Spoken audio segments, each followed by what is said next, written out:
juga sebagai aset strategi negara memposisikan tibet pertanian dalam kerangka pembangunan negara madani. Artikel jurnal ini ditulis oleh Fadila Ismail, Zulida Abdul Qadir, Kamila Ahmad dan Zahra Akmal Bami yang diterbitkan pada tahun 2025 dalam jurnal Human Sustainable Procedure. Kajian ini mendapati bahawa negara kita sedang berdepan krisis penuaan petani. Rata umur petani di Malaysia kini mencerca 50 hingga 60 tahun. Hal ini sangat membimbangkan kerana jika tiada golongan pelapis, sekuriti makanan negara kita akan terabak. Seterusnya, kajian ini telah menyatakan 3 cabaran utama mengapa banyak orang terlibat dalam sektor pertanian. Pertama, jelas stigma negatif 3D, iaitu golongan belia menganggap pertanian ini pekerjaan yang kotor, bahaya dan sukar. Kedua, kurang berpikir dalam generasi muda kerana mereka tertarik kepada sektor ekonomi gig seperti pemandu Grab dan Foodpanda.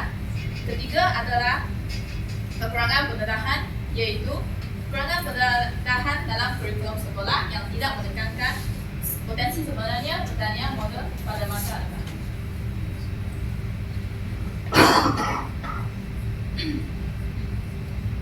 Antara penyelesaian isu ini yang dijabarkan dalam kajian ini adalah tibet pertanian melalui kerangka pandani. Kita perlu membawa masuk teknologi smart farming. Apabila kita menggunakan teknologi moden seperti mesin dan drone dalam kerja pertanian, golongan belia tidak akan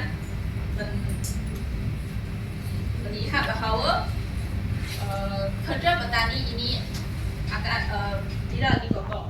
Ini akan menekankan perspektif belia bahawa pertanian adalah sesuatu kerjaya yang profesional. Sebagai analisis kritikal, contoh terbaik dalam kajian ini adalah Russell yang akupannya, iaitu Project Rose. Secara kritisnya, saya bersetuju bahawa projek ini berjaya kerana wujudnya sinergi 3 penjuru, iaitu dari aspek akademik, industri dan komuniti. Ini menyatakan bahawa pelajar bukan sahaja belajar teori, malah dapat mendapat pengalaman secara melibatkan dalam keusahaan sebenar pada pelajar. Kesimpulannya, agrikultura muda adalah aset sangat penting untuk sekuriti makanan dalam negara kita. Tibet perlu ditransformasi supaya pertanian dilihat sebagai kerjaya berteknologi. Sekian, terima kasih. Ini saya membuka ruang untuk sesi soal-jawab kepada pengaji. Saya nak tanya, bagaimanakah cara paling berkesan untuk membuat stigma 3D dalam kalangan belia? Terima kasih atas soalan itu. Pada pendapat saya, cara paling berkesan untuk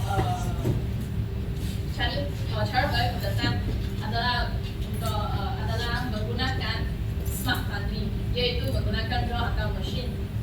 Ini dapat menjadikan kerjaya petani ini menjadi lebih sistematik dan canggih. Itu saja daripada saya.